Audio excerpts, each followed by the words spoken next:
नमस्कार, एक बार फिर स्वागत है आपका आप ही के चैनल एजुकेशन बाय डॉक्टर शमा के इस नए संस्करण में। आज हम हर्षवर्धन के विषय में आपसे चर्चा करेंगे।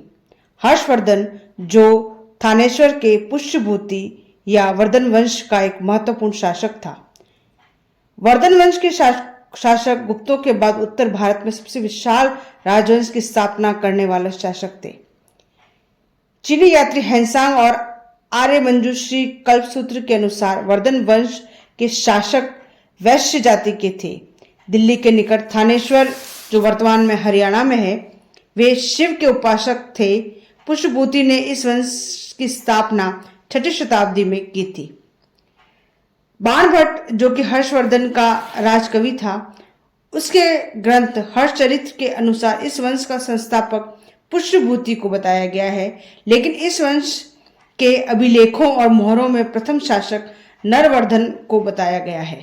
पुष्यभूति वंश में 3 प्रसिद्ध शासक हुए हैं, प्रभाकर वर्धन और उसके 2 पुत्र राज्यवर्धन व हर्षवर्धन।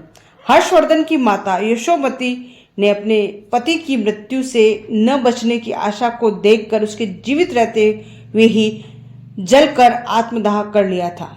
प्रभाकर वर्धन की मृत्यु के बाद राज्यवर्धन द्वितीय ने सिंहासन ग्रहण किया।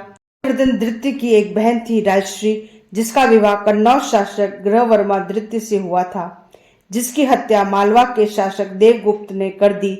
जब यह सूचना राज्यवर्धन द्वितीय को मिली तो वह वहां पर सेना लेकर गया और देवगुप्त को मार डाला। इसी बीच राजश्री को कारागृह में डाल दिया गया, जिसे हर्षवर्धन ने मुक्त करवाया। कुछ समय बाद राज्यवर्धन द्वितीय की गौड़ के शासक शशांक ने हत्या कर दी। हर्ष ने जब ये सूचना प्राप्त की तो उसने प्रतिज्ञा की कि वह गौड़ शासक शशांक को जड़ मूल से नष्ट कर देगा। उसने ऐसा किया भी। शशांक को उसने पराजित किया और उसके राज्य पर अधिकार कर लिया। हर्षवर्धन सूर्य व शिव के साथ बुद्ध की भी उपासना करता था। बाद में उसका झुकाव महायान बौद्ध धर्म की ओर अधिक हो गया। राजतरंगिणी के अनुसार बौद्ध धर्म अपनाने से पूर्व हर्ष शैव मतावली का था। उसे अभिलेखों में परम महेश्वर कहा गया। हर्षवर्धन प्रत्येक 5 वर्ष में प्रयाग में महोत्सव धर्म महासम्मेलन करके दान करता था। चीनी यात्री हैंसांग जो 643 ईस्वी में यहाँ पर आया था, उस प्रकार के 6ठे महोत्सव में शामिल हुआ था।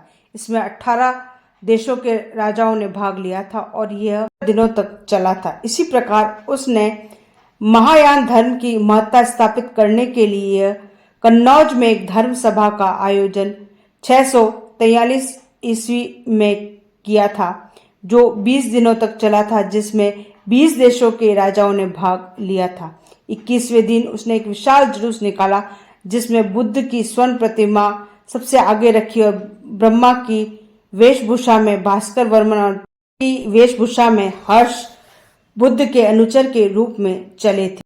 हर्ष ने दक्षिण में अपने साम्राज्य विस्तार के लिए वल्लभी पर आक्रमण किया, उसे अपने अधिकार में लिया। यह युद्ध हर्ष और पुलकेशिन द्वितीय के मध्य युद्ध का कारण बना। हर्ष का साम्राज्य दक्षिण में नर्मदा नदी तट तक फैल गया। वातापी के चालुक्य शासक पुलकेशिन द्वितीय ने नर्मदा के दक्षिण में हर्ष के विस्तार को रोकना चाहा।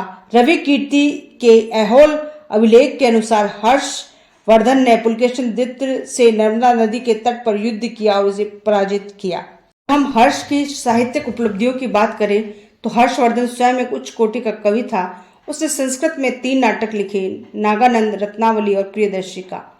कहा जाता है कि यह उसके साहित्यकार सम्राट होने की सूचना प्रदान करता है। उसका राजकवि बाणभट्ट था, जिसने कादम्बरी और हर्षचरित्र नामक 2 ग्रंथ लिखे। शुभांशितावली, मयूर शतक, सूर्य शतक के लेखक मयूर भट्ट एवं हैंसांग को भी हर्षवर्धन ने आश्रय प्रदान किया। इस प्रकार हम कह सकते हैं कि हर्षवर्धन न केवल एक अच्छा शासक था, साम्राज्य विस्तारक था, बल्कि एक धर्म प्रचारक और साहित्यकार भी था।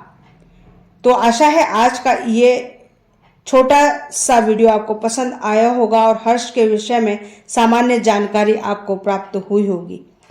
फिर मिलते हैं ऐसे ही नए विषय के साथ।